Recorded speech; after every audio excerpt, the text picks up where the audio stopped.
गुजराती, जिनकी population India की total population के सिर्फ 5% के बराबर है, वो इंडिया के टोटल बिजनेसेस का लगभग 10% होल्ड करते हैं, जिनमें ज्यादातर रिलायंस, टाटा, विप्रो, अमूल, अडानी, निरमा और गोदरेज जैसी बड़ी कंपनियां शामिल हैं। लेकिन सिर्फ 10% बिजनेसेस को होल्ड करने के बाद भी इंडिया में हर 2 में से 1 मिलियनर गुजराती होता है। यही नहीं, अभी हाल ही में अभिजीत चोकसी ने एक ट्वीट करके बताया कि इंडिया में 169 बिलियनर्स में से 145 गुजराती हैं, जो कि लिटरली एक शॉकिंग नंबर है, जो हमें बताता है कि गुजराती भाई बिजनेसेस में अदर इंडियंस के मुकाबले अच्छा परफॉर्म करते हैं। लेकिन ऐसा कौन सा जादू है इनके पास? इसका जवाब जानने के लिए 1 साल पीछे चलते हैं। 12 जुलाई 2022 के दिन 2 दोस्त राहुल सिंह और प्रतीक देसाई एक साथ बिजनेस स्कूल से ग्रेजुएट होते हैं। अब इसके बाद दोनों अपना अपना रेस्टोरेंट बिजनेस शुरू करना चाहते थे, इसलिए दोनों अपने अपने रास्ते निकल पड़ते हैं। राहुल सबसे पहले एक लोकेशन डिसाइड करता है, फिर उसका इंटीरियर डिजाइन करवाता है और अपने रेस्टोरेंट के लिए फर्नीचर्स खरीदता है। और जब 6 महीने बाद वो प्रतीक से मिलता है, वो उसे प्राउडली बताता है कि उसने अपना रेस्टोरेंट शुरू कर दिया है। सामने से प्रतीक उसे कांग्रेचुलेट करते हुए कहता है कि उसने भी जस्ट अभी अभी उसके बिजनेस की 9वीं ब्रांच ओपन की है। ये सुन के राहुल के होश उड़ जाते हैं और वो उससे पूछता है कि तुमने ये सब इतनी जल्दी कैसे किया? हमने बिजनेस स्कूल में तो सेम ही नॉलेज ली है। इस पर प्रतीक जवाब देता है, हर चीज स्कूल में नहीं सिखाई जाती दोस्त, हम गुजराती चुम, धंधो मारा लोही मचे। जिसके बाद वो राहुल को एक बुक देता है, द धंधो इन्वेस्टर, जो कि मोनिश पबराय जी ने लिखी है, जिसमें उन्होंने बिजनेस के उन सेट ऑफ रूल्स के बारे में बताया है जो कि गुजराती बचपन से ही अपने बच्चों को सिखाते हैं और जिसका इस्तेमाल करके वो बिजनेस में आज इतने सक्सेसफुल हैं। Rule number 1, buy existing businesses, यानी बने बनाए बिजनेसेस को खरीदना।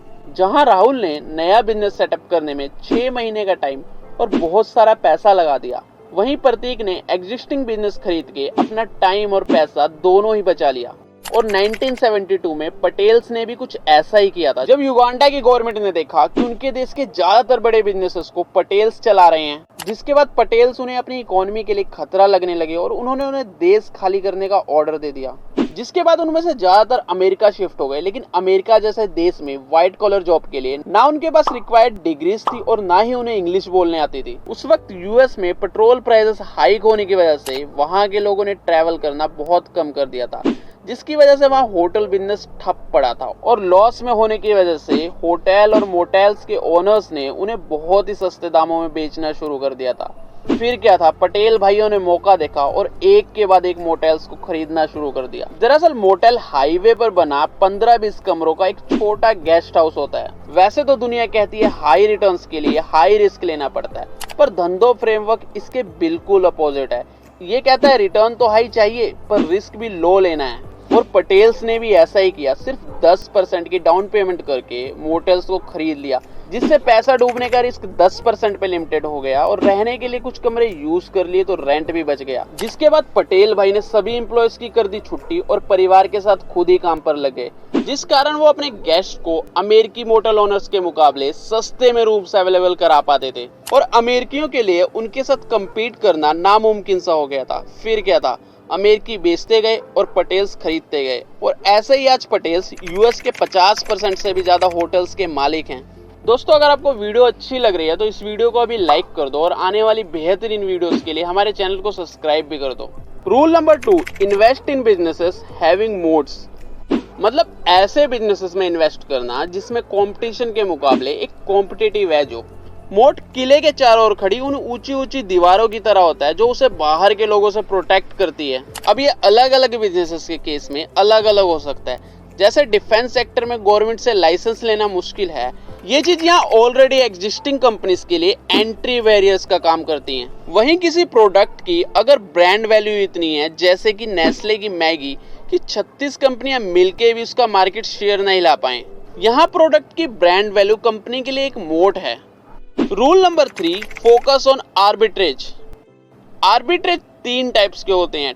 आर्बिट्रेज ऑफ टाइम, अगर आप आज गोल्ड या स्टॉक्स खरीद लेते हो और 10 साल बाद उसे हाईयर प्राइसेस पे बेच के प्रॉफिट कमाते हो, उसे आर्बिट्रेज ऑफ टाइम कहा जाएगा। आर्बिट्रेज ऑफ प्लेस, अगर आप सूरत, जो कि इंडिया में साड़ीज का एक मैन्युफैक्चरिंग हब है, वहां से साड़ियां लेके दिल्ली में बेचते हो तो उसे आर्बिट्रेज ऑफ प्लेस कहेंगे। तीसरा है आर्बिट्रेज ऑफ वैल्यू, जो कि सबसे ज्यादा इंपॉर्टेंट है। एग्जाम्पल, अगर आप 500 रुपए का फैब्रिक खरीद के उसकी एक शर्ट बना के 2000 में बेचते हो, तो जो 1500 आपने उस फैब्रिक में वैल्यू ऐड करके कमाए हैं उसे आर्बिट्रेज ऑफ वैल्यू कहेंगे। Rule number 4, invest in low risk businesses. दोस्तों, गुजराती हो या मारवाड़ी, ये हमेशा लो रिस्क बिजनेसेस में पैसा डालते हैं। मतलब जिन बिजनेसेस का रेट ऑफ चेंज बहुत ज्यादा स्लो होता है, ये उन बिजनेसेस में इन्वेस्ट करते हैं। जैसे कि लक्ष्मी मित्तल जी, जिन्होंने किसी ट्रेंडी बिजनेस में जाने के बजाय अपने पिताजी का स्टील बिजनेस ज्वाइन किया, जिसकी हालत कुछ खास नहीं थी।